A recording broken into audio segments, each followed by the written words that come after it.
Very good evening to all.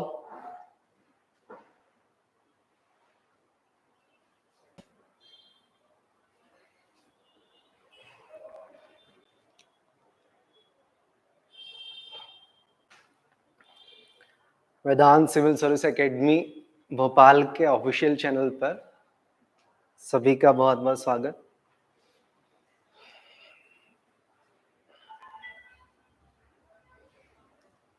आज हम लोग बात करेंगे एमपीपीएससी मेंस के बारे में और मेंस की क्लासेस शुरू करेंगे। अगर वॉइस क्लियर हो और विजुअल क्लियर हो तो मुझे कमेंट बॉक्स में बता दें। Good evening Surekha.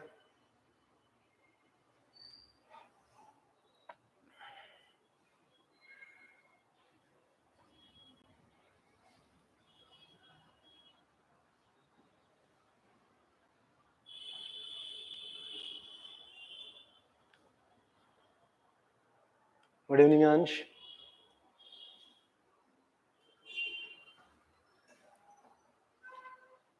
Okay, clear है वॉइस? ठीक है। तो एमपीपीएससी मेंस के बारे में बात करना है और सभी लोग जानते हैं एमपीपीएससी मेंस 6 पेपर्स है, 6 पेपर है और मेंस से ही सब कुछ डिसाइड होता है। मेंस से ही मेरिट बनेगा, मेंस से ही पोस्ट लोगे तुम लोग, जल्दी से अधिकारी बनोगे, सब मेंस से होगा, है ना। मेंस में बहुत अच्छे नंबर्स अगर लेके आओगे तो इंटरव्यू से केवल इतना फर्क पड़ेगा कि पोस्ट बड़ी मिलेगी कि छोटी मिलेगी, लेकिन अगर बिल्कुल मेंस बाउंड्री पे निकालोगे तो फिर तय होगा कि पोस्ट मिलेगी या नहीं मिलेगी। और मुझे विश्वास है कि आप लोग इतने अच्छे विद्यार्थी हैं कि आप मेंस बड़े धूमधाम से निकालेंगे और बड़ी पोस्ट लेंगे, क्योंकि व्यक्ति तो तुम्हारा बड़ा प्रभावशाली है और तुम्हें इंटरव्यू में तो नंबर अच्छे मिलना तय है ना। बस थोड़ा सा आंसर राइटिंग कीजिए, खूब प्रैक्टिस कीजिए, टीचर से चेक कराइए, उंगलियां दुखने लग जाए तुम्हारी, इतनी तुम्हें आंसर राइटिंग की प्रैक्टिस करना ही है ना। जितना पढ़ो उससे ज्यादा लिखो, उससे ज्यादा चिंतन करो, सोचो, मनन करो।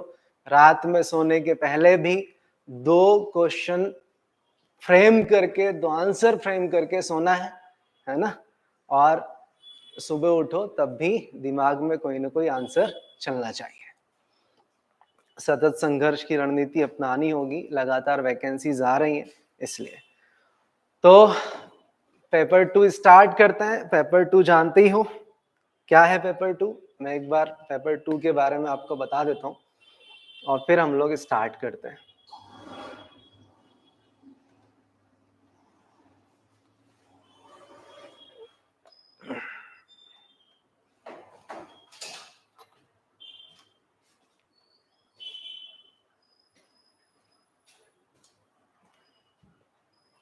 ठीक है। गुड इवनिंग मुस्कान। वादा किया था मैंने आज की क्लास होगी तुम्हारी। कुछ अपरिहार्य कारणों से हो सकता है कि क्लास थोड़ी लेट हो गई, लेकिन क्लास जरूर है ना। और पढ़ेंगे, खूब अच्छे से पढ़ेंगे सिलेबस।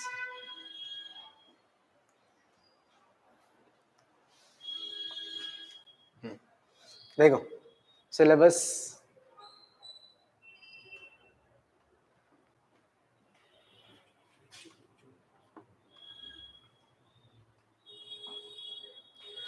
पेपर 2 का हम लोग थोड़ा सिलेबस देखें, है ना। टच लगा दीजिए सर।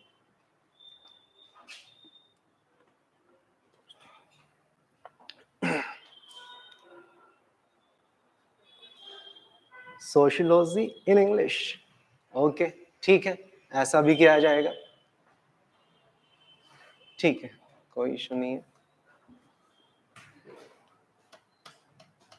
तो चलिए पेपर 2 देखते हैं मेंस का।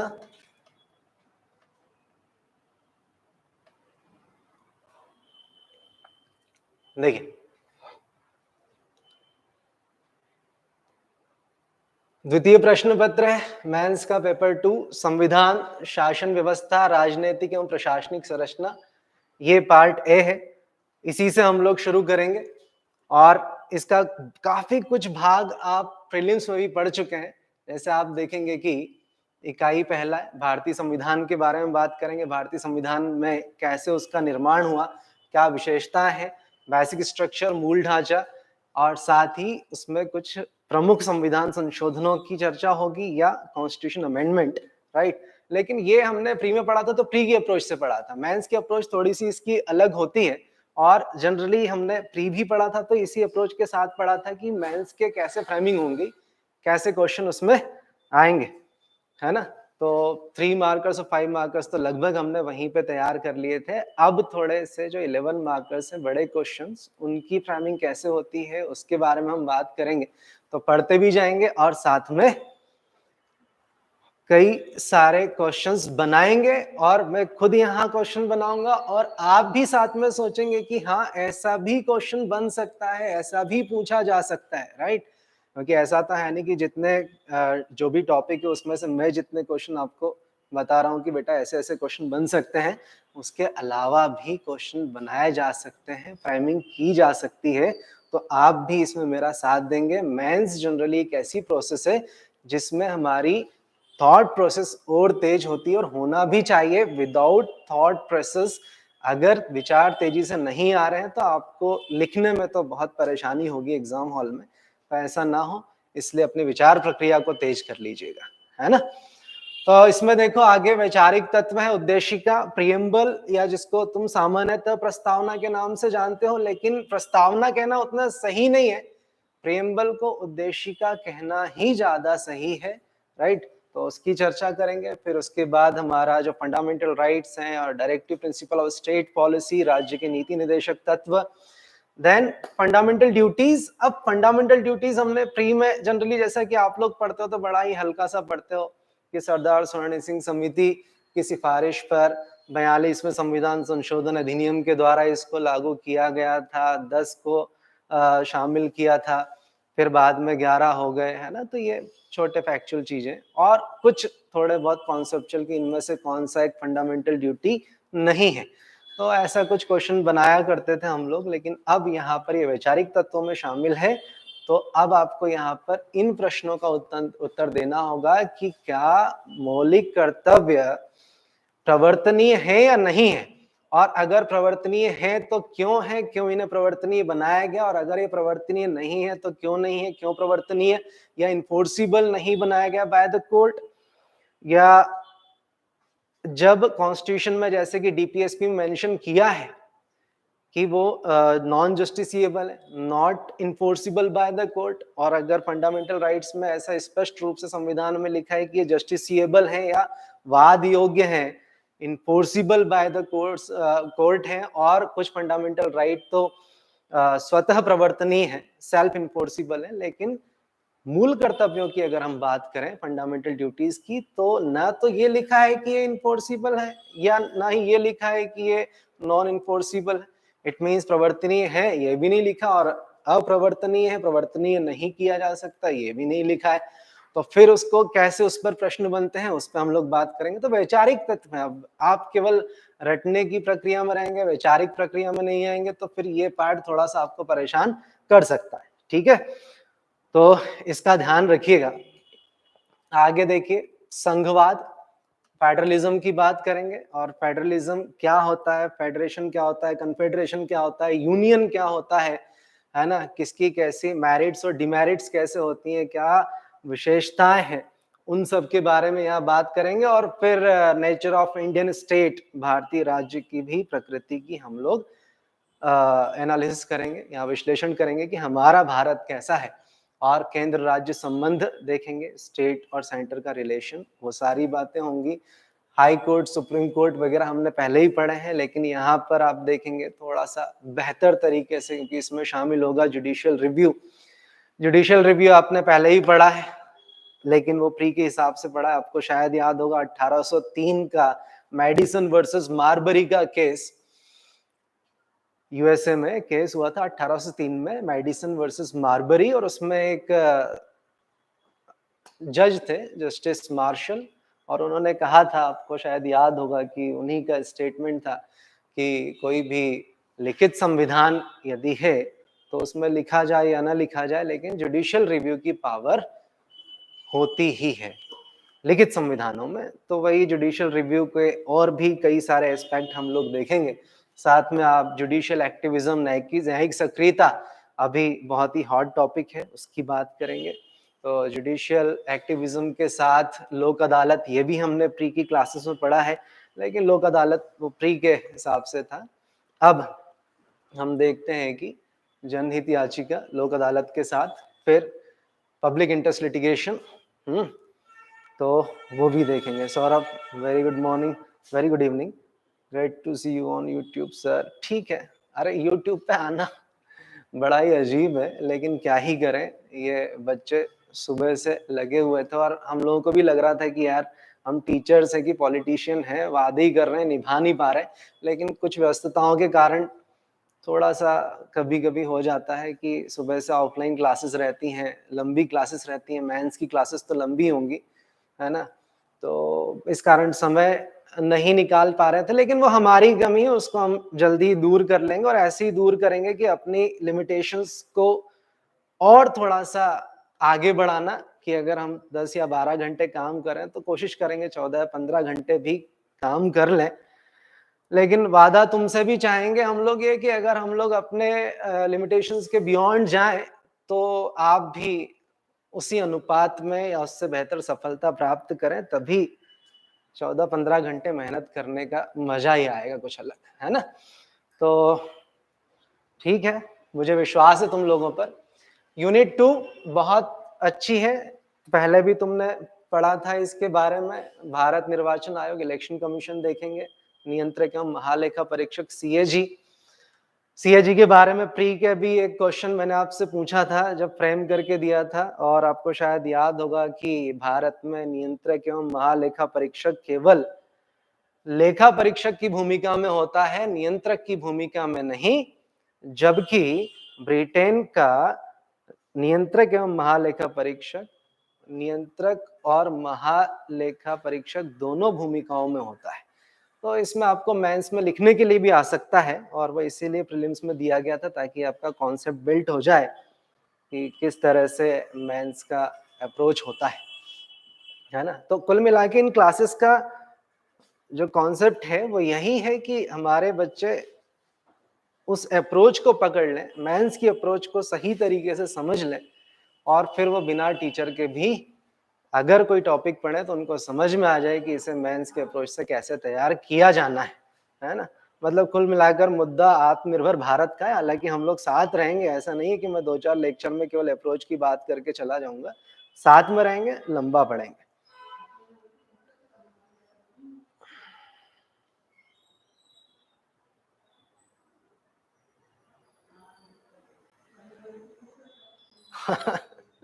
बिल्कुल सुरेखा, हमें भी विश्वास है, और मुझे अक्षरशः सत्य लगता है जो तुमने लिखा है, और हमें पता है हमारी लड़की कर जाएगी, इतनी कैपेबिलिटी उसमें, इससे ज्यादा कैपेबिलिटी है, राइट? तो संघ लोक सेवा आयोग, यूपीएससी, एमपीपीएससी, नीति आयोग, ये तो सब पढ़ना ही है, लेकिन अप्रोच बहुत अलग होगा बेटा, जुड़े रहना, अच्छे से पढ़ेंगे इसको। जवाबदेही एवं अधिकार, इसमें भी लोकतंत्र की विशेषता है, ये सब पढ़ेंगे हम लोग। लोकतंत्र तो हमने कई बार डिस्कस भी किया है, लेकिन अब थोड़ा सा लंबा डिस्कशन इसमें चलेगा। तो चलिए, ये तो हो गई बात केवल सिलेबस की। आगे इसमें बहुत ही प्रैक्टिकल चीजें हैं, मतलब आप अगर सिलेबस को देखते हैं तो आप ये समझिए कि आपको कोई बहुत ऐसी हाइपोथेटिकल चीजें नहीं पढ़ना है जो मतलब काल्पनिक चीजें हो। आपको वही पढ़ना है जो आप देख रहे हैं अपने आसपास, रोज उनसे फेस टू फेस होते हैं, है ना? उनके साथ जूझते हैं या उनको बेहतर बनाने की कोशिश करते हैं, वही आपको पढ़ना है। इसके अलावा ऐसा नहीं है कोई नई चीज करना। और प्रशासन प्रबंधन, ये तो बहुत अच्छा शामिल किया है, पब्लिक एडमिनिस्ट्रेशन, ये पढ़ने में वाकई में तुम्हें मजा आएगा। और ये समझ लो कि इस बार सिलेबस इतना बेहतर किया है कि आपको जो करना है वही आप पढ़ रहे हैं। तो ये मान लीजिएगा कि आपकी ट्रेनिंग तो शुरू हो चुकी है, राइट? ये सिलेक्शन के बाद जिनका पब्लिक एडमिनिस्ट्रेशन नहीं होता था, तो ट्रेनिंग के दौरान पढ़ाई करते थे, अब पहले से पढ़ रहे हो, है ना? अजय साथ है, इतना बूढ़ा मत बनाओ मुझे कि मेरा आशीर्वाद हो, है ना? साथ बिल्कुल रहेगा, है ना? हमेशा रहेगा। तुम ही लोग थोड़ा यहाँ वहाँ हो जाते हो बस। चलिए, तो बहुत ही बेसिक चीज़ों से स्टार्ट करेंगे, बहुत ही सामान्य चीज़ों से पहले समझेंगे, है ना? राजनीतिक व्यवस्था, पॉलिटी को, और फिर उसी कॉन्सेप्ट पे आगे बात करते चलेंगे। मतलब एक ही कॉन्सेप्ट का पल्लवन करते हुए चलेंगे, उसी पे पूरा पॉलिटिकल सिस्टम और बाकी के जितने टॉपिक्स हैं उसी में समाहित होते जाएंगे। ओके, चलिए।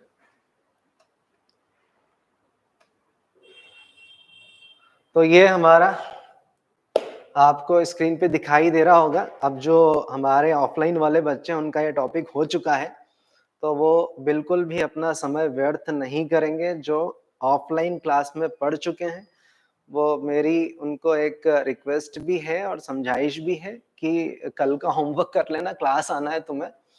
ये जो नहीं पढ़े हैं ऑनलाइन के बच्चे, भोपाल, जबलपुर, खंडवा या सीधी सिंगरौली के हमारे बच्चे, ये उनके लिए है, राइट?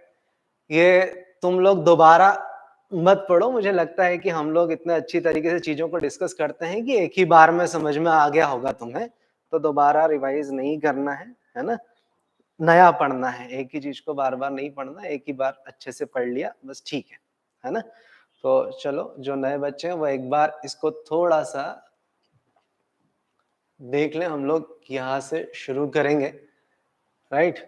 तो सबसे पहले हम लोग देखेंगे state. What is state? State है क्या, मतलब राज्य। राज्य क्या है, राज्य की अवधारणा क्या है? एब्स्ट्रैक्ट और कॉन्क्रीट, क्या ये एक मूर्त अवधारणा है या ये अमूर्त अवधारणा है? फिर हम देखेंगे कि एलिमेंट ऑफ स्टेट्स क्या होते हैं, राज्य के तत्व क्या हैं। फिर हम लोग चलेंगे पॉलिटिकल सिस्टम क्या होता है और हमें क्यों इसकी आवश्यकता होती है। एक समाज में राजनीतिक व्यवस्था की क्या आवश्यकता है। और फिर हम लोग ऑर्गन्स की बात करेंगे कि पॉलिटिकल सिस्टम के ऑर्गन्स क्या हैं। और ऑर्गन जैसे 3 होते हैं, ये बहुत ही बेसिक चीज है। लेजिस्लेचर, एग्जीक्यूटिव, जुडिशरी, मतलब कि विधायिका, कार्यपालिका और न्यायपालिका, और वो किस किस तरह की होती हैं। और फिर हम लोग एनालाइज करेंगे कि भारत में कैसा सिस्टम है। तो यही हमारा फ्रेमिंग होगा। फिर अलग अलग तरह के पॉलिटिकल सिस्टम्स को भी हम लोग एनालिसिस करेंगे, क्लियर? और तुलना करेंगे कि बेहतर किसका है, क्या हमने बेहतर चीजें ली हैं। हमारे संविधान निर्माताओं ने जिस संविधान की रचना की, उसमें उन्होंने कितना ज्यादा मेहनत करके कितने चॉइसेस में से हमारे लिए अवेलेबल बेस्ट ऑप्शंस को उठाया है, उसकी हम लोग बात करेंगे, ठीक? बहुत अच्छा सुरेखा, अच्छी बात है। ऑफलाइन कुछ समय में आ जाओ तो, है ना?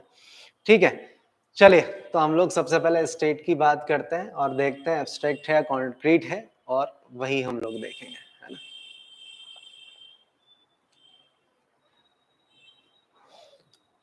तो स्टेट, स्टेट मतलब यहाँ पर हम लोग किस स्टेट की बात कर रहे हैं? किसी एमपी यूपी की बात नहीं कर रहे, बिहार झारखंड की बात नहीं कर रहे। हम लोग आधुनिक राज्य या हम लोग आधुनिक राज्य, मॉडर्न स्टेट की बात कर रहे हैं। ओके, मॉडर्न स्टेट एक एब्स्ट्रैक्ट या अमूर्त अवधारणा है। मतलब आप राज्य को नहीं छू सकते। व्हाइट वाला लेके वहां से। तो जैसे आप राज्य को आप ऐसे छू नहीं सकते, मूर्त अवधारणा नहीं है, वो अमूर्त अवधारणा है, राइट? हाँ, राज्य की जो मूर्त अभिव्यक्ति होती है उसकी बात हम लोग कर सकते हैं। देखिए, स्टेट के 4 एसेंशियल एलिमेंट्स होते हैं। जो फर्स्ट एलिमेंट है वो है आपका पॉपुलेशन। पॉपुलेशन मतलब जनसंख्या। किसी राज्य में जनसंख्या अनिवार्य तत्व है, जनसंख्या होना ही चाहिए। और जनसंख्या कहाँ की? तो किसी सर्टेन ज्योग्राफिकल एरिया या किसी निश्चित भौगोलिक क्षेत्रफल की जनसंख्या की बात कर रहे हैं। जैसे भारत एक मॉडर्न स्टेट या आधुनिक राज्य है, तो 32,87,263 वर्ग किलोमीटर क्षेत्रफल, एक निश्चित क्षेत्रफल है ना बेटा, और उस क्षेत्रफल में निवास करने वाली 1 अरब 40 करोड़ जनता की बात हम लोग कर रहे हैं, राइट। तो स्टेट, मॉडर्न स्टेट तभी कहा जाएगा जब उसमें पहली चीज पॉपुलेशन या जनसंख्या हो, उसके बाद एक सर्टेन ज्योग्राफिकल एरिया या निश्चित भौगोलिक क्षेत्रफल होगा, ठीक है। और ये जो पॉपुलेशन है, अब हो सकता है इसमें डाइवर्सिटी हो या ये डाइवर्सिटी इसमें कम हो या अधिक हो, राइट, लेकिन डाइवर्सिटी तो होगा। हो सकता है कि कोई इस पॉपुलेशन में का कुछ पार्ट वो आपको प्रोटोस्टलाइड मिले, या हो सकता है कोई आपको मंगोलाइट या द्रविडियन या आर्यन या निग्रोलाइड मिलता हो। कोई इसमें आपको हो सकता है कि हिंदू, कोई मुस्लिम, या कोई आपको ईसाई, या हो सकता है शिंजो, ताओ, कन्फ्यूशियस, अलग अलग धर्मों के लोग हो सकते हैं। हो सकता है कि कोई इसमें अमीर हो, कोई गरीब हो, है ना, या हो सकता है कोई इसमें SC ST OBC या जनरल हो, या हो सकता है इसमें कोई हिंदू है तो हिंदू में भी कोई वैष्णव है, कोई शैव है, कोई शाक्त है, या अगर बौद्ध है तो हीनयान महायान संप्रदाय से आता हो या वज्रयान से संप्रदाय से आता हो, और अगर मुस्लिम हो तो वो शिया सुन्नी भी हो सकता है, जैन हो तो दिगंबर श्वेतांबर भी हो सकता है। तो बहुत डाइवर्सिटी हो सकती है, और हो सकता है कोई व्यक्ति अच्छा हो, कोई व्यक्ति उतना अच्छा ना हो, राइट।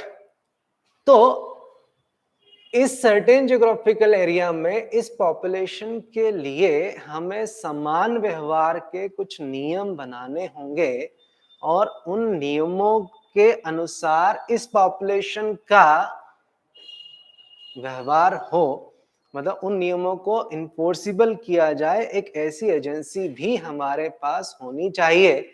और वो इन्फोर्स कौन करेगी उन रूल्स को, नियमों को? तो वो कौन करेगा? गवर्नमेंट। मतलब तीसरा स्टेट का एसेंशियल एलिमेंट है वो क्या होगा?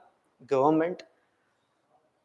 इसके अलावा चौथा, और इन तीनों से कुछ मात्रा में बेहतर या और जरूरी एक तत्व होता है जिसको हम लोग कहते हैं सॉवरेनिटी या संप्रभुता।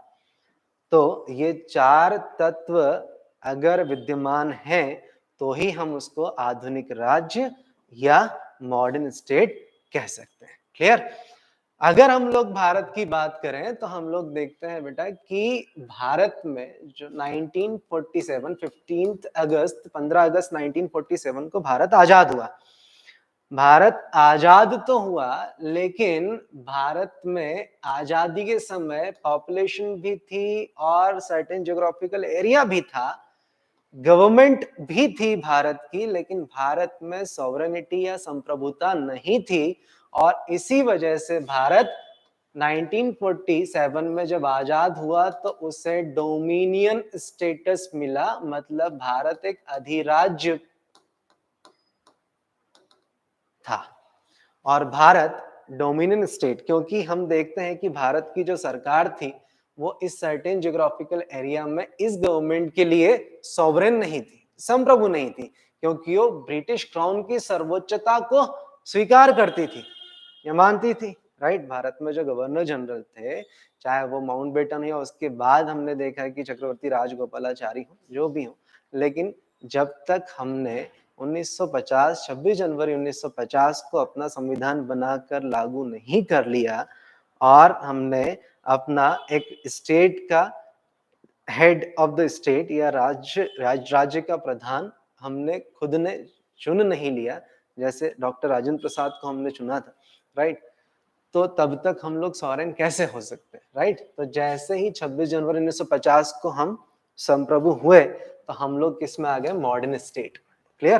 तो सॉवरेनिटी या संप्रभुता सबसे महत्वपूर्ण तत्व है आधुनिक राज्य कहलाने के लिए। यहां तक अगर बात क्लियर हो तो मुझे बता दो, तो हम लोग आगे फिर बात करें।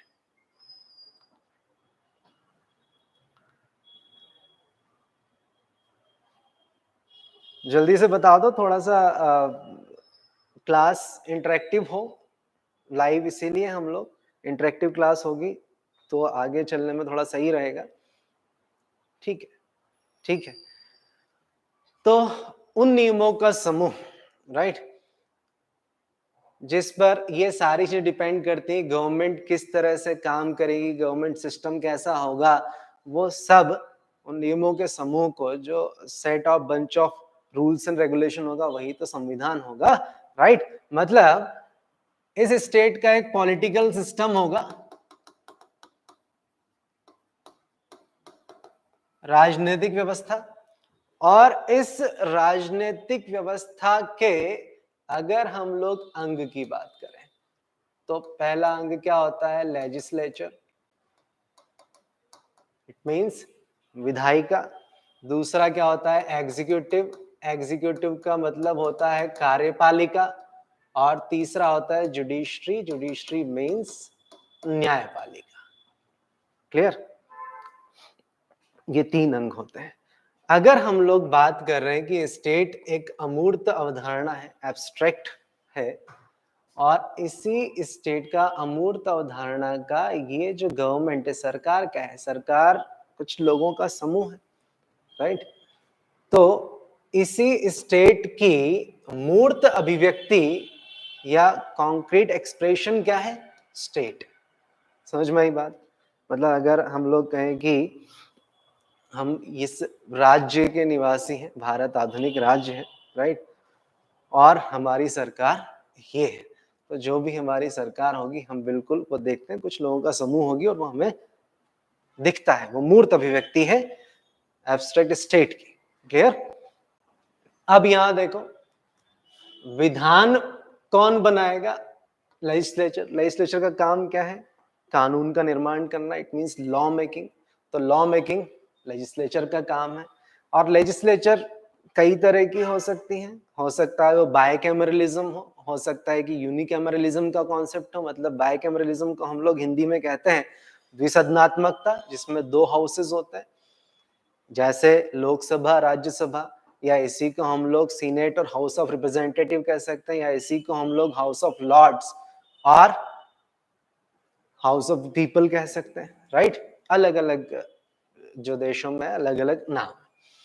एग्जीक्यूटिव है ना, कार्यपालिका, कानून का क्रियान्वयन करने वाली जो एजेंसी है, जो राजनीतिक व्यवस्था का अंग है, उसको हम लोग एग्जीक्यूटिव या कार्यपालिका कहते हैं। और ये कार्यपालिका भी कई प्रकार की हो सकती है। जैसे हो सकता है कि अमेरिका की तरह अध्यक्षीय कार्यपालिका हो, प्रेसिडेंशियल एग्जीक्यूटिव हो, या हो सकता है ब्रिटेन और भारत की तरह ये पार्लियामेंट्री एग्जीक्यूटिव या संसदीय कार्यपालिका हो, या हो सकता है कि ये स्विट्जरलैंड की तरह प्लूरल या बहुल कार्यपालिका हो, या हो सकता है कि ये आप देखते हैं कि डुअल एग्जीक्यूटिव या द्विकार्यपालिका वाला इसमें कॉन्सेप्ट हो। तो एग्जीक्यूटिव भी अलग अलग होती है, राइट। वैसे ही जुडिशरी, अब हो सकता है कि ये जो शासन व्यवस्था का तीसरा अंग है जुडिशरी, जुडिशरी फेडरल भी हो सकती है, और मतलब संघीय, और साथ में हो सकता है कि ये किन्हीं देशों में इंटीग्रेटेड या एकीकृत न्यायपालिका का सिद्धांत अपनाया गया हो। क्लियर।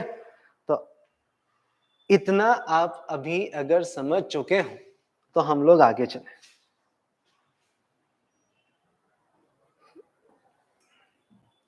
और कोई क्वेश्चन हो तो मुझे बता दो।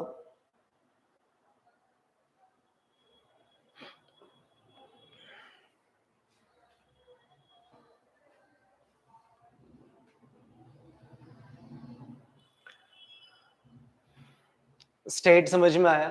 स्टेट समझ में आने के साथ पॉलिटिकल सिस्टम हमने देखा, और ये पॉलिटिकल सिस्टम में जो गवर्नमेंट सिस्टम है वो अलग अलग तरह के हो सकते हैं, राइट। ठीक है, ठीक है। तो अब हम लोग आगे चलते हैं और देखते हैं कि ये किस किस तरह का हो सकता है।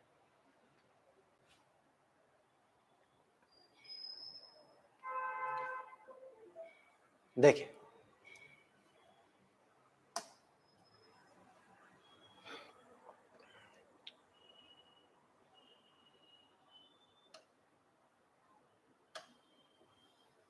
अगर हम लोग यहां पे देखें, देखिए टाइप्स ऑफ गवर्नमेंट सिस्टम या शासन व्यवस्था के अगर हम लोग प्रकारों की बात करें तो सबसे पहला on the basis of power concentration, मतलब कि शक्तियों का केंद्रीकरण कितने या किन लोगों के हाथ में, उसके आधार पर अगर हम बात करें तो सबसे पहले आपके सामने क्या है, मोनार्की। इसको डिक्टेटरशिप या हिंदी में इसी को हम लोग कहते हैं राजतंत्र या अधिनायकवाद, अधिनायक तंत्र, या इसी को तानाशाही के नाम से आप ज्यादा परिचित होंगे। राइट, ठीक। मोनार्की मतलब राजतंत्र, इसका मतलब है कि राजा की देवी उत्पत्ति वाला सिद्धांत है। एक राजा है और उसी के हाथ में सारी सत्ता का संकेंद्रण है। वही विधायिका, वही कार्यपालिका, वही न्यायपालिका, उसी के शब्द शासन है। मतलब कुल मिला के अगर हम लोग बात करें तो वो शिवगामी देवी वाला कॉन्सेप्ट यहाँ पे चलता है।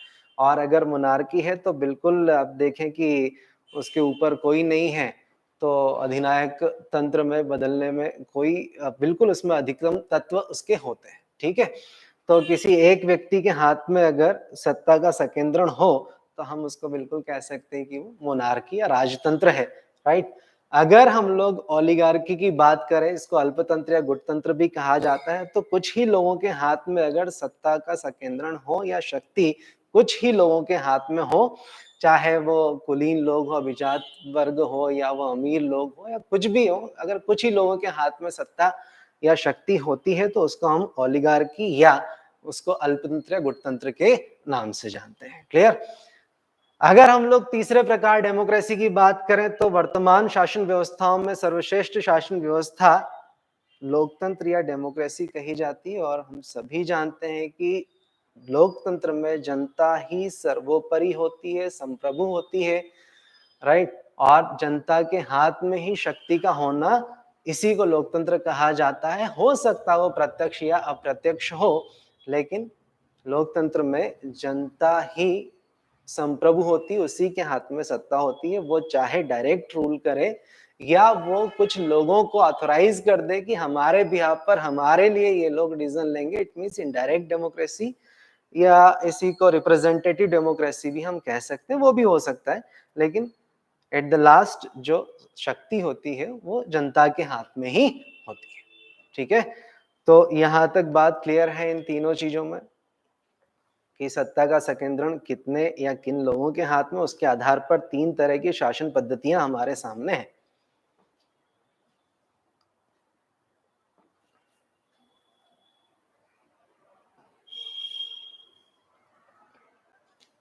ठीक है, नेक्स्ट देखो इसके बाद, on the source of, on the basis of source of legitimacy. Legitimacy मतलब वैधता,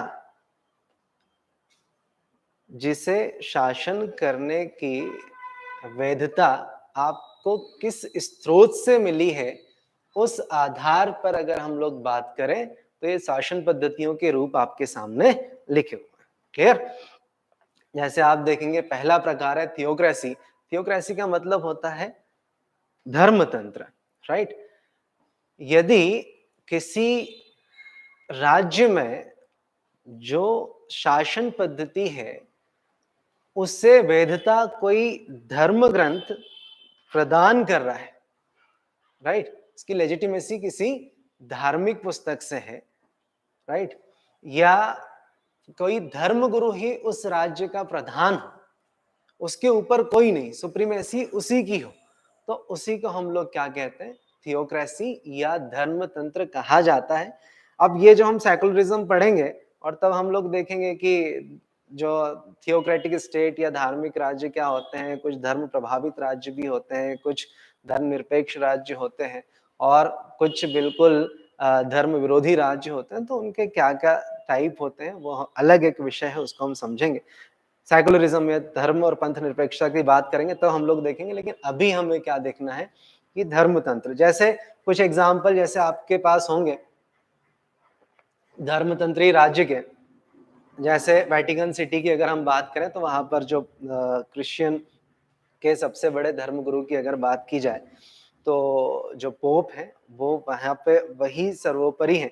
या अगर हम लोग एक एक किसी मायने में ईरान को भी हम देख सकते हैं, जैसे कि सौरभ बता रहे हैं कि वहां पर भी अगर मान ली, इसको ऐसे समझ लो जैसे भारत है और भारत को हिंदू राष्ट्र बना दिया जाए और भारत में जो हिंदू धर्म के सबसे बड़े धर्म गुरु हैं शंकराचार्य, वही सर्वोपरि हैं, वो जिसको ऑथराइज करेंगे कि ये व्यक्ति राज्य करेगा, सारी सत्ता की जो लेजिटिमेसी है वो धर्म से आई है, वही सत्ता संभालेंगे, है ना। और वो संविधान से भी ऊपर होंगे, है ना, जो धर्म गुरु होंगे सत्ता धर्म से भी ऊपर, वो संविधान से भी ऊपर होंगे, और रूल ऑफ लॉ नहीं होगा, रूल ऑफ द पर्सन चल रहा है मतलब यहाँ पे, राइट। या अगर कोई इस्लामिक राष्ट्र है तो आप देखेंगे कि इस्लाम में अगर खलीफा का पद सृजित कर दिया, जैसे आपने तुर्की में मुस्तफा कमाल पाशा के बारे में सुना होगा कि उसने खलीफा का पद समाप्त कर दिया था। तो अगर इस्लामिक राष्ट्र है, मतलब इस्लाम की जो धर्म ग्रंथ हैं उन्हीं के आधार पर शरीयत के हिसाब से ही या शरिया के अकॉर्डिंग या हदीस के अकॉर्डिंग ही अगर चलाया जा रहा है शासन, और उसका अगर संविधान है भी लेकिन वो उस धार्मिक ग्रंथ से ऊपर नहीं है और उस धर्म गुरु के ऊपर नहीं है, तो ये धर्मतंत्र कहा जाता है, राइट। तो धर्मतंत्र की कॉन्सेप्ट समझ में आ गया, इसमें कोई कंफ्यूजन तो नहीं है।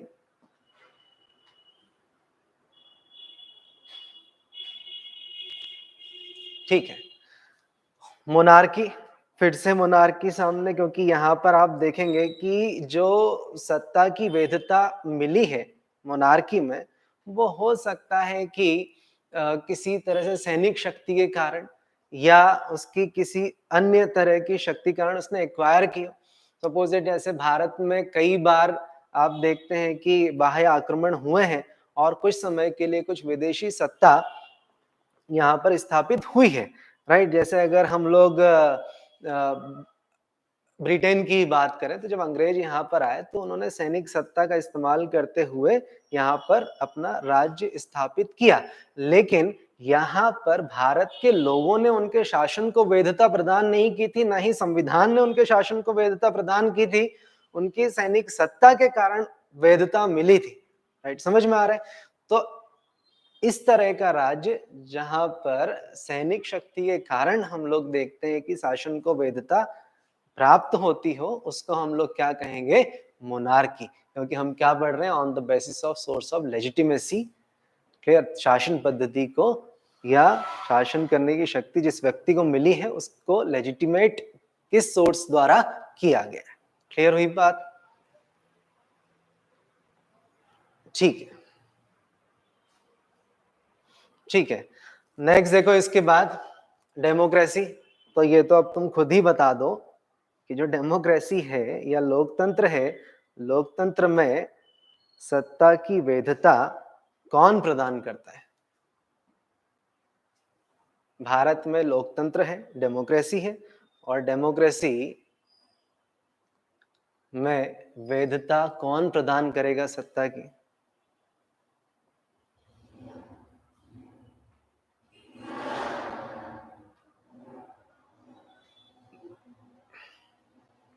संविधान,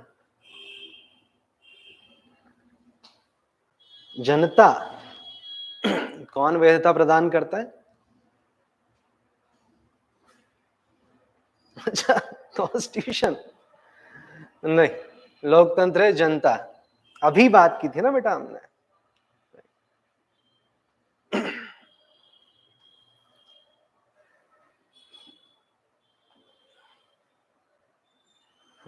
we the people of India, अभी पढ़ेंगे हम आगे कि अरे संविधान को भी, संविधान का भी सोर्स ऑफ पावर क्या है? We the people of India. किसने कहा? इंटरप्रिटेट किया ना सुप्रीम कोर्ट ने। हाँ, प्रियम्बल से हमें 4 चीजें पता लगती हैं, उसमें पहली चीज है ना बेटा ये कि संविधान की शक्ति के स्रोत क्या है? People of India. और ये क्या है? ये एक लीगल फिक्शन है। सुप्रीम कोर्ट ने बताया कि ये एक कानूनी संकल्पना है, लेकिन इसे माना जाना चाहिए और इस पर सवाल नहीं खड़े करेगा कोई कि we the people of India,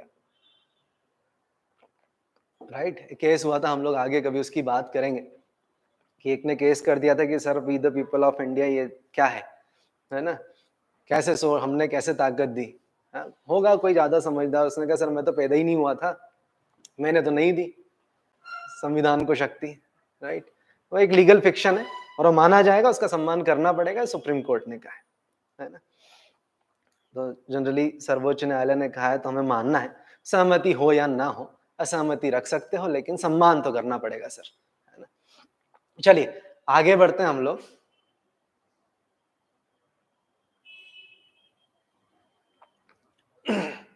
next देखो, on the basis of evaluative approach. Evaluative approach इसका मतलब होता है कि जो मूल्यांकन परक दृष्टिकोण है, मूल्यांकन परक दृष्टिकोण के आधार पर जो शासन पद्धति वो कैसे हो सकती है। तो अगर हम लोग यहाँ पर बात करें, केवल अभी इन की बात करेंगे, इन 5 की, इन 2 की बात बाद में करेंगे।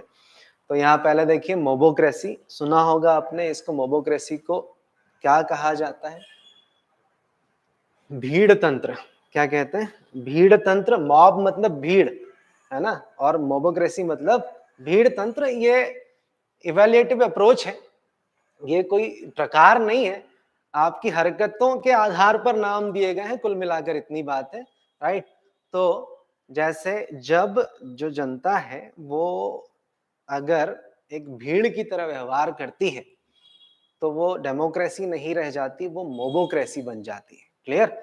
और आपको इसमें एनालिसिस करना पड़ेगा कि भारत को आप कहाँ रखते हैं, या भारत में मोबोक्रेसी के लक्षण कितने तक विद्यमान है। बिल्कुल भी नहीं है, कुछ मात्रा में है या अधिक मात्रा में है, या कभी कभी समय, किसी किसी समय पर ये बहुत ज्यादा दिखाई देते हैं और कभी कभी ये कम दिखाई देते हैं या बिल्कुल बैठ जाते हैं, राइट। तो ये आपको इसका एवेल्यूएशन करना है। और मोबोक्रेसी इस मायनों में कि जैसे हम लोग भारत में, अगर अभी आगे हमारा एक टॉपिक भी है बेटा, हम लोग पढ़ेंगे मतदान व्यवहार, जो इलेक्ट्रल बिहेवियर की बात करेंगे, तो हम लोग देखेंगे कि अगर भारत में लोग आज भी धर्म के नाम पर मतदान करते हैं या जाति के नाम पे मतदान करते हैं, किसी भी एक एसेंस को उठाकर, एक तत्व को देखकर या अवधारणा को देखकर और भीड़ की तरह व्यवहार करते हैं, एक साथ अगर वोटिंग हो गई, तो वो हम लोग क्या कहेंगे कि मोबोक्रेसी की तरह व्यवहार कर रहे हैं। आज आपको एडल्ट फ्रेंचाइज दिया गया, सार्वभौमिक वयस्क मताधिकार दिया गया है, आप मतदान फ्री विल से करेंगे सर। फ्री विल मतलब अपने मुक्त अंतःकरण से तय करेंगे कि आपको वोट किसे देना है और क्यों देना है। लेकिन अगर आप भीड़ के रूप में, भीड़ की मानसिकता से प्रभावित होकर अगर इस तरह से मतदान करते हैं, तो आज भी आप नागरिक नहीं बने और आप लोकतंत्र के सदस्य नहीं है, आप मोबोक्रेसी या भीड़ तंत्र के सदस्य हैं। समझ में आई बात यहां तक?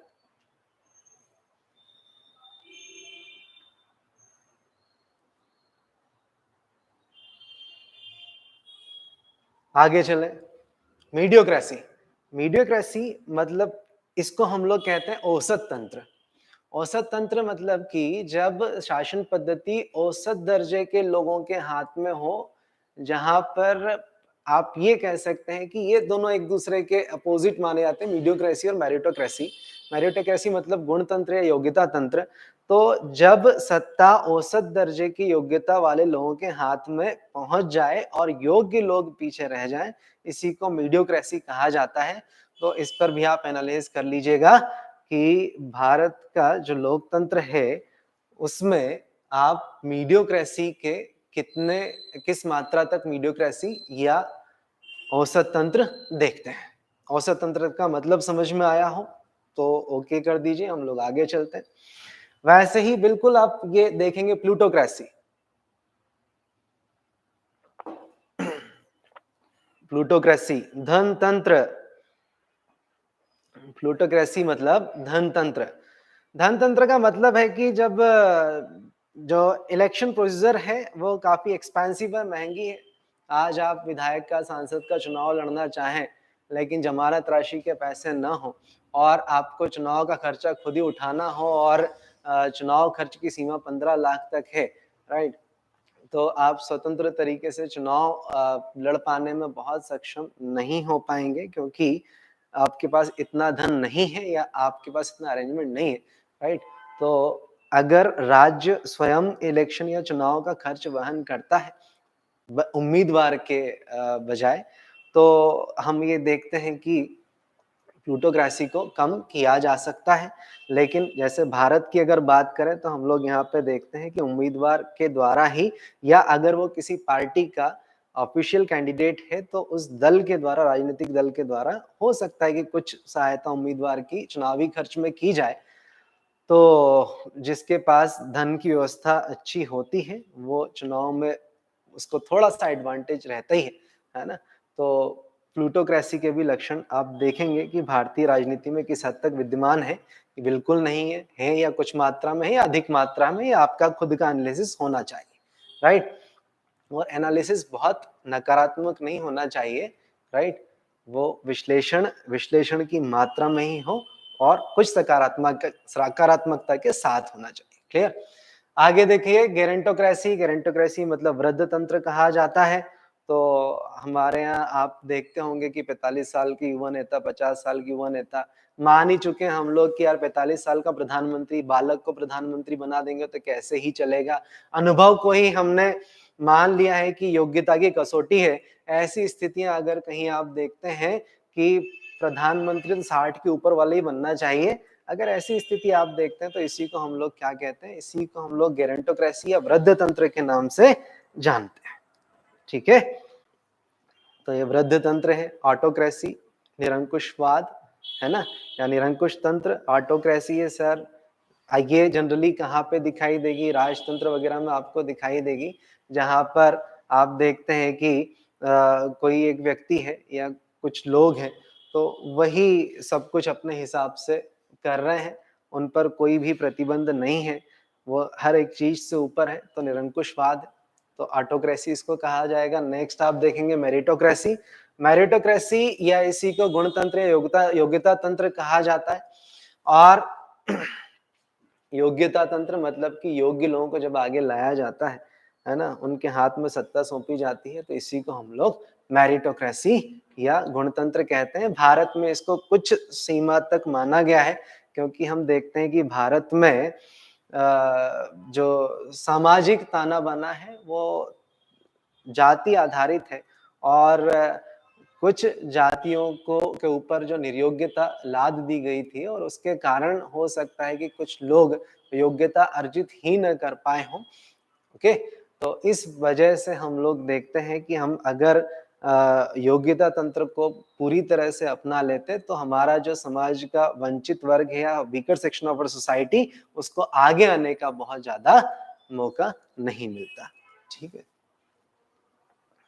अब ये सब तुम्हें सोचना है राघवेंद्र, ये मैंने केवल टाइप बताए हैं, लेकिन अब आप सोचेंगे कि यार ये जो तालिबान है वो किस में आ रहा है, क्या वो अपनी सैनिक सत्ता के कारण वहां पे उसने राज्य स्थापित किया है, तो वो किस तरह का होगा।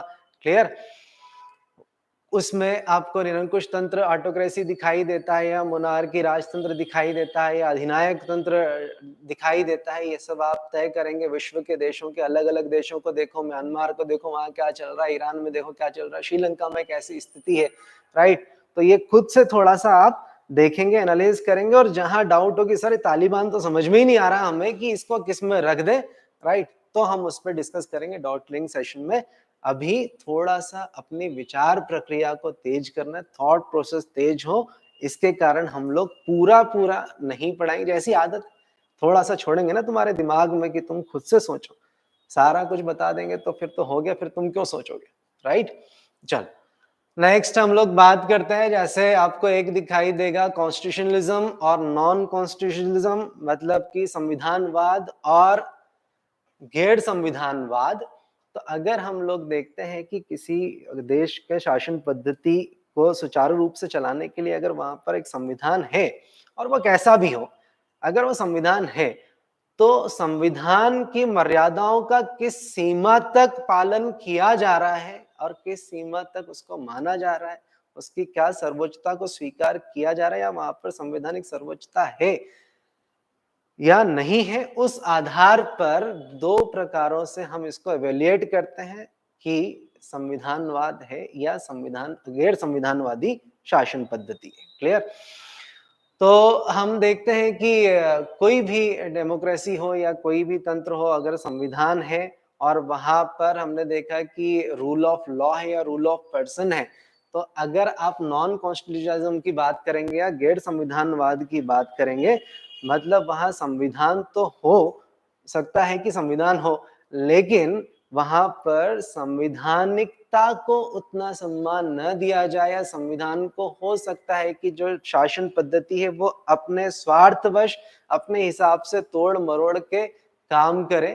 तो अगर ऐसा कहीं पे आपको दिखाई देता है तो वो गैर संविधानवाद कहा जाता है। और अगर हम लोग संविधानवाद की बात करें कॉन्स्टिट्यूशनिज्म में, इट मीन्स वहां पर संवैधानिक सर्वोच्चता होगी और संविधान का की मर्यादाओं का पूर्णतः सम्मान किया जाएगा। शासन का कोई भी अंग संविधान से ऊपर नहीं हो सकता। समझ में आई बात?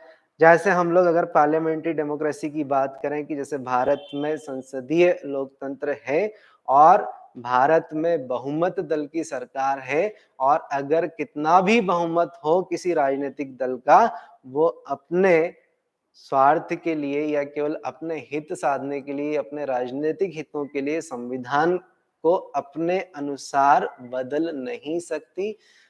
क्यों नहीं बदल सकती? क्योंकि हम संवैधानिक सर्वोच्चता के सिद्धांत को अपनाते हैं, हम कॉन्स्टिट्यूशनिज्म संविधानवाद को अपनाते हैं, और भारत में ये बहुत कठोरता से पालन किया जाता है।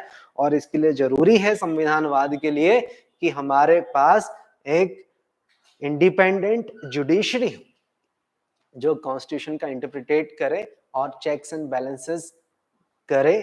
किस पर? विधायिका पर और कार्यपालिका पर। समझ में आई बात?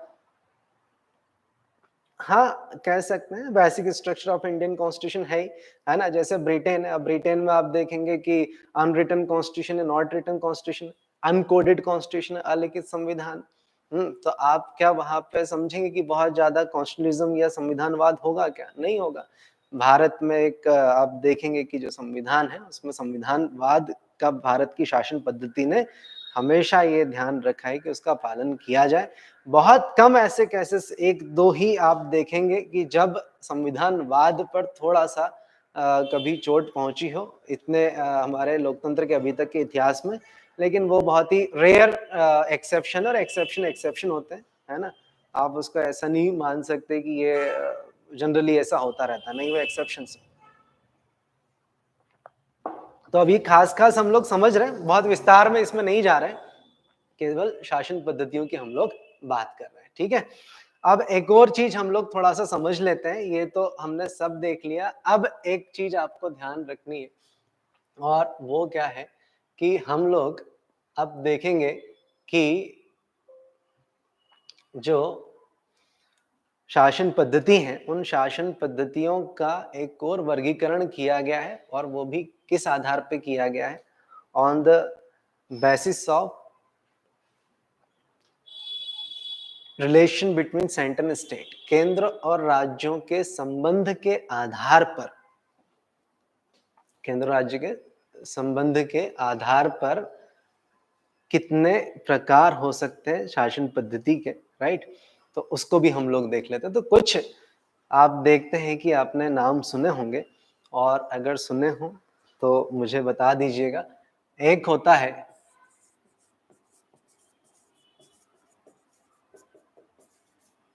कन्फेडरेशन, जिसको हम लोग किस नाम से जानते हैं? परिसंघ, राइट। दूसरा होता है फेडरेशन, जिसको हम लोग संघ कहते हैं, राइट। और तीसरा बताओ जल्दी से, क्या होता है थर्ड? जल्दी से। यूनियन, इसको भी संघ कहते हैं, है ना। एकात्मक, राइट। यहां तक क्लियर है? आगे चले, दिखाई दे रहा है?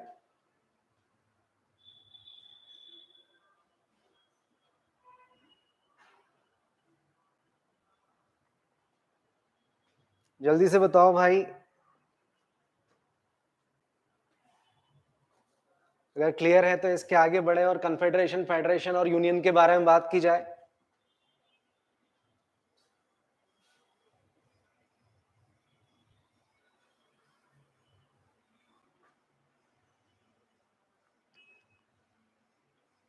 ठीक है मुस्कान, देखिए कन्फेडरेशन मतलब परिसंघ, राइट। ये जो फेडरेशन वर्ड है वो एक लैटिन वर्ड फोइडस से मिलकर बना हुआ है, इससे डिराइव हुआ है। और फोइडस मीन्स होता है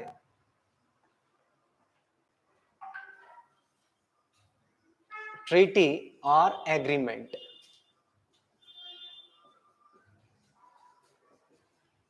ट्रीटी और एग्रीमेंट, क्लियर। तो यहां पे देखिए कन्फेडरेशन, इसका मतलब है कि ये जो परिसंघात्मक शासन पद्धति है उसमें आप देखेंगे कि जैसे सेंटर है ना, जो भी फेडरल सिस्टम है या संघात्मक व्यवस्था है, उसमें आप देखेंगे कि जो नेशनल गवर्नमेंट है, राष्ट्रीय सरकार है, उसको सेंट्रल गवर्नमेंट भी कह सकते हैं, यूनियन गवर्नमेंट भी कह सकते हैं, क्लियर। और जो स्टेट्स हैं उनको रिपब्लिक्स भी, जैसे रशिया में रिपब्लिक कहा जाता है, स्विट्जरलैंड में कैंटोन्स कहा जाता है, जो यूनिट्स होती हैं उनको स्टेट या प्रोविंसेस भी हम लोग कह सकते हैं। तो संबंध कैसा होगा कि जैसे हम लोग यहाँ पर देखते हैं कि ये जो यूनिट्स हैं, स्टेट्स हैं, जैसे हम लोग अगर यूएसएसआर की बात करें, है ना, United Soviet state of Russia, या यूएसए की बात करें जो शुरुआत में वो भी परिसंघ या कन्फेडरेशन रहा है, तो होता क्या है कि यहाँ पर ये जो यूनिट्स हैं, इन यूनिट्स ने या स्टेट्स ने आपस में एक एग्रीमेंट किया कि हम लोग आपस में यूनाइटेड होकर एक परिसंघ या कन्फेडरेशन का निर्माण करते हैं, और ये स्टेट्स ही पावर देंगे, ये स्टेट ही फॉर्मेशन करेंगे इस सेंटर का, और कहेंगे कि सर आप सेंटर हो और आप कम्युनिकेशन, एक्सटर्नल सिक्योरिटी, राइट, बाह्य सुरक्षा, संचार और फॉरेन पॉलिसी जैसे तत्वों को आप संभालेंगे, और हम अपने रिसोर्सेस का मैक्सिमम यूटिलाइजेशन करते हुए लोकल ऑटोनॉमी को एंजॉय करते हुए या स्थानीय स्वायत्तता को एंजॉय करते हुए यहाँ पर अपने लोगों के विकास पर या बाकी मुद्दों पर ध्यान देंगे। जो परिसंघ होगा वो केवल क्या करेगा, कम्युनिकेशन, संचार, एक्सटर्नल सिक्योरिटी मतलब बाह्य सुरक्षा, और फॉरेन पॉलिसी या विदेश नीति जैसे तत्वों को संभालेगा, है ना। और यहाँ पर ये जो स्टेट्स होंगे वो अपना स्टेट ऑटोनॉमी या लोकल ऑटोनॉमी का ध्यान रखते हुए, उसको एंजॉय करते हुए विकास के लिए काम करेंगे, राइट। तो ये आप देखते हैं कि ये क्या है, ये परिसंघात्मक व्यवस्था है, या इसी को हम लोग कन्फेडरेशन कहते हैं। इसमें राज्यों ने इस सेंटर का फॉर्मेशन किया है, और जो इनके बीच में डिवीजन ऑफ पावर है, शक्तियों का विभाजन है, डिस्ट्रीब्यूशन ऑफ पावर, वो बड़ा ही स्पष्ट होगा कि इतनी शक्तियां आपके पास है, बाकी की जो शक्तियां वो हमारे पास है, क्लियर। साथ ही कन्फेडरेशन की एक बड़ी विशेषता यह है कि इसमें यूनिट्स को अधिकार होता है कि वो किससे अलग हो सकती हैं, सेंटर से अलग होने का अधिकार होता है, सीसेड हो सकता है, right. It means confederation system में या परिसंघात्मक प्रणाली में जो केंद्र है उसका विनाश किया जा सकता है, वो डिस्ट्रक्टिएबल होता है, जबकि जो राज्य होते हैं वो अविनाशी होते हैं, उनका डिस्ट्रक्शन या नहीं किया जा सकता है, वो क्या होते हैं, इंडिस्ट्रक्टिएबल होते हैं। समझ में आई बात, यहां तक कंफ्यूजन तो नहीं है। मतलब कन्फेडरेशन सिस्टम को हम लोग कह सकते हैं कि अविनाशी राज्यों का विनाशी संघ, डिस्ट्रक्टिएबल सेंटर ऑफ इंडिस्ट्रक्टिएबल स्टेट्स, क्लियर।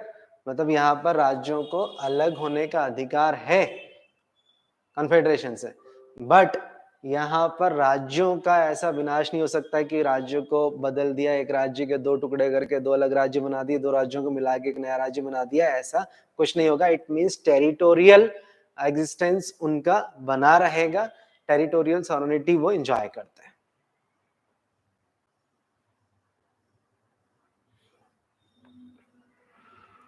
ठीक है, समझ में आया? हाँ, सही कह रहे हो। समझ में आया यहां तक कि अविनाशी राज्यों का विनाशी संघ है। ठीक है, दूसरा देखो, फेडरेशन, संघ। संघात्मक प्रणाली में क्या है, सेम ऐसा ही हुआ जैसे यूएसए की अगर हम बात करें, फेडरेशन है, पहले ये कन्फेडरेशन था लेकिन बाद में सुप्रीम कोर्ट के कुछ बेहतरीन निर्णयों के कारण ये क्या बन गया, फेडरेशन में कन्वर्ट हो गया है। ठीक है, तो यूएसए में आप देखते हैं कि यूएसए जब आजाद हुआ ब्रिटेन से, तब आप देखते हैं उसकी डेट 4 जुलाई 1776, 4 जुलाई 1776 को जब अमेरिका के 13 स्टेट थे, ओरिजिनली 13 स्टेट थे उस समय, अब तो 50 राज्य हैं। तो अमेरिका जब आजाद हुआ तो जो 13 स्टेट थे उन लोगों ने, उन 13 स्टेट ने क्या कहा कि हम लोग अब यूनाइटेड रहते हैं और एक फेडरेशन बनाते हैं, और उस फेडरेशन के अंतर्गत ही हम लोग काम करेंगे, राइट। तो यहाँ पर भी आप देखेंगे कि उन 13 स्टेट ने फेडरेशन बनाया था। इट मीन्स ये भी ट्रीटी या एग्रीमेंट या समझौते का ही तो परिणाम है, क्लियर।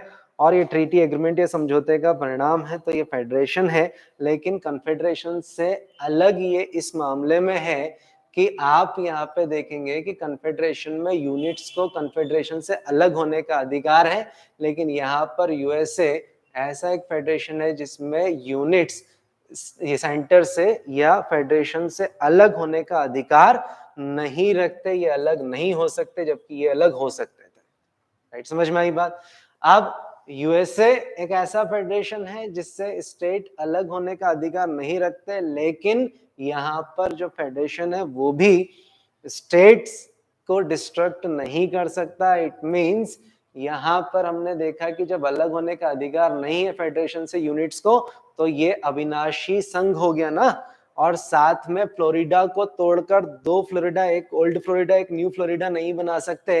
इट मींस यहाँ पर राज्य भी अविनाशी हो गए। तो हम कह सकते हैं कि फेडरेशन को क्या कहा जाएगा कि अविनाशी राज्यों का अविनाशी संघ है।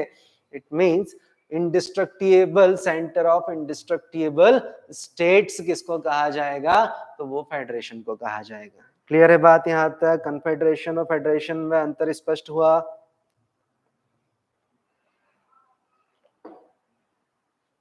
हुआ हो तो बता दो, आगे चलते हैं।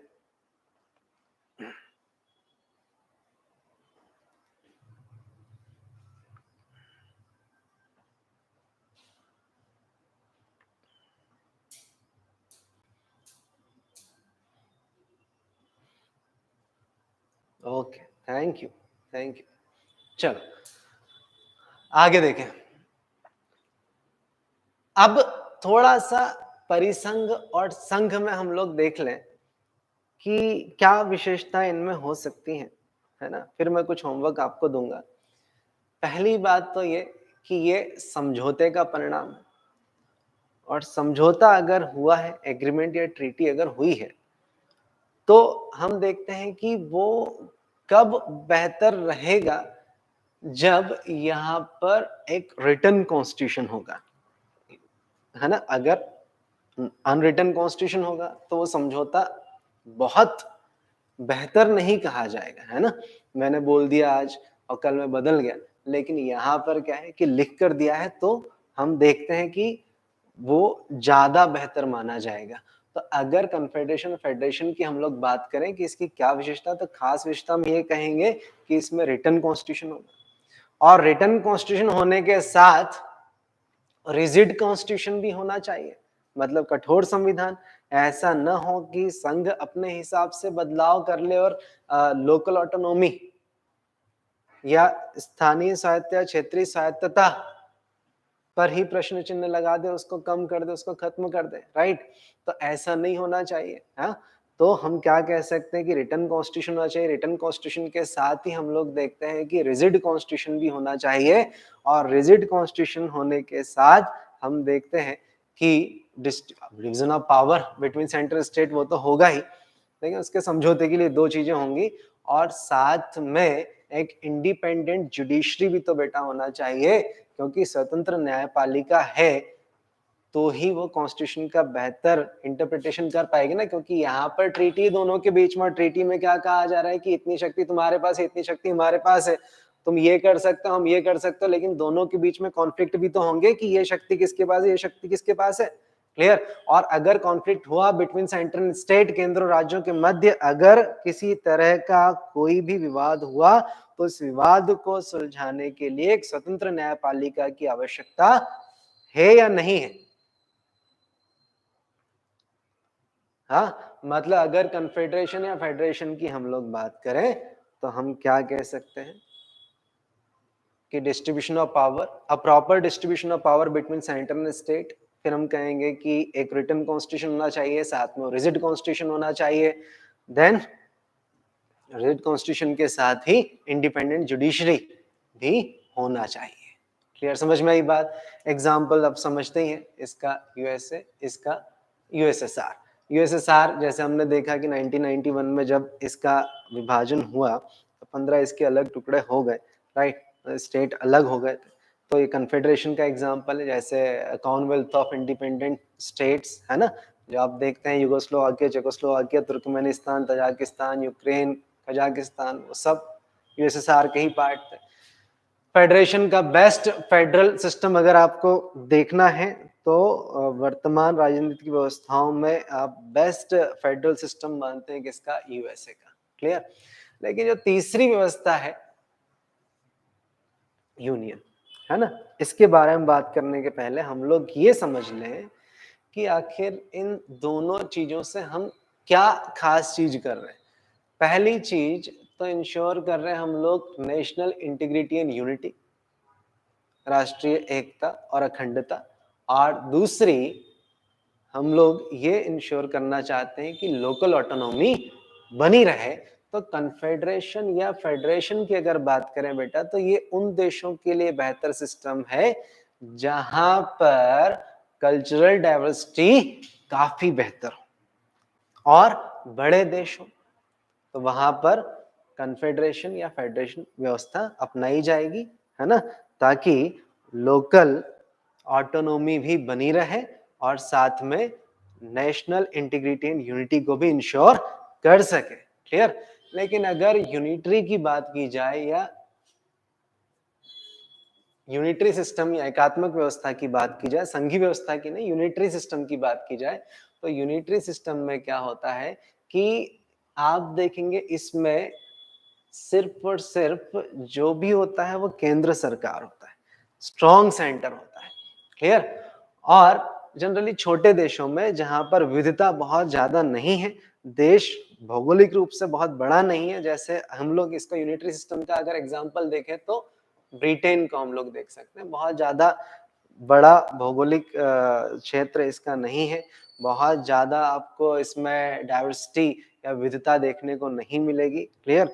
तो हम देखते हैं कि यहाँ पर डुअल गवर्नमेंट की भी ऐसी कोई खास जरूरत नहीं पड़ती। ऐसे यहाँ पर तो हम डुअल गवर्नमेंट देखते हैं ना, द्वैध सरकार देखते हैं, यहाँ पर ऐसे ये अलग सरकार है केंद्र सरकार और दूसरा राज्य सरकार, राइट। लेकिन यहाँ पर हमने देखा कि केवल यहाँ पर केंद्र सरकार, सारी पावर्स इसी के पास होती है, और ये अब नीतियां अगर पॉलिसी बनाना सब कुछ यही करेगा। हाँ, ये हो सकता है कि पॉलिसी क्रियान्वयन के लिए लोकल अथॉरिटीज बना दे, लेकिन कन्फेडरेशन या फेडरेशन में आप देखेंगे कि यहाँ पर जो पावर्स हैं स्टेट के पास या लोकल अथॉरिटी के पास, जो पावर है या लोकल लेवल पर जो आपकी स्थानीय सरकार है उसके पास power derived by the constitution, वो संविधान के द्वारा उसको शक्तियां प्राप्त हुई है, उसको केंद्र सरकार ने शक्ति नहीं दी है सर, राइट। शक्तियां कहां से मिली है, शक्तियां उसको संविधान से मिली है, संविधान गारंटी देता है ना उसकी शक्तियों की। क्लियर।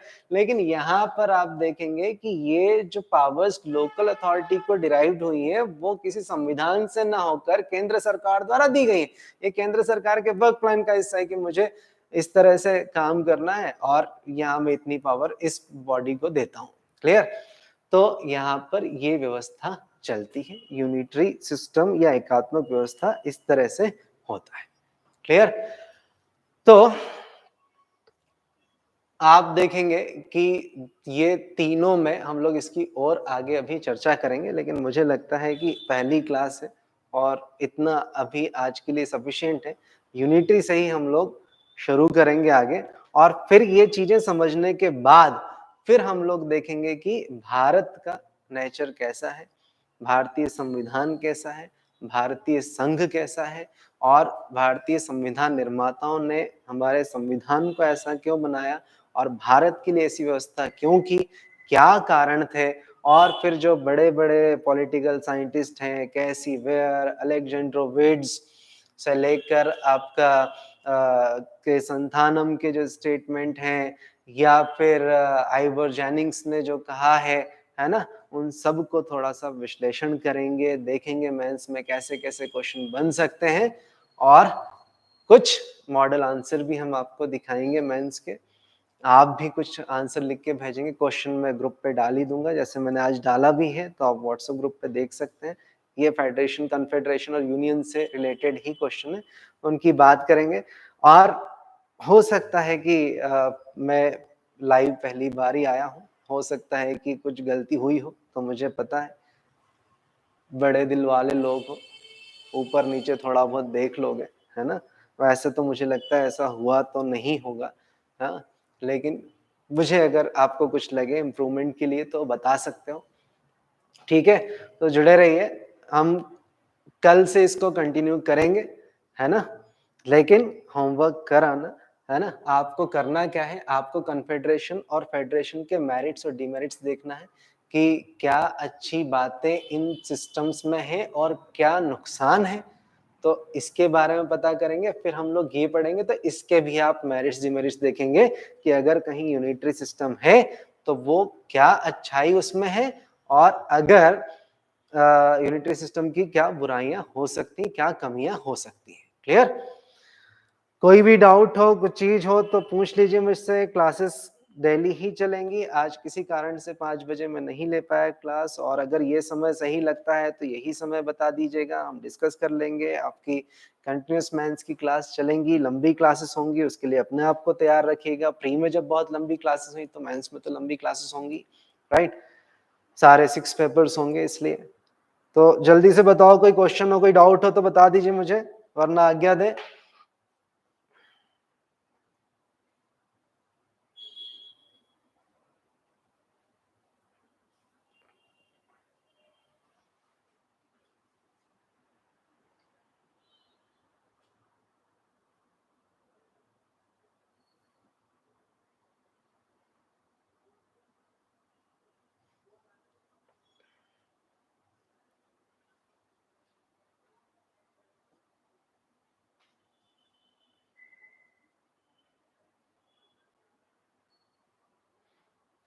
चलिए, तो फिर सेशन को यहीं पे एंड करते हैं, कल से यहीं से शुरू करेंगे।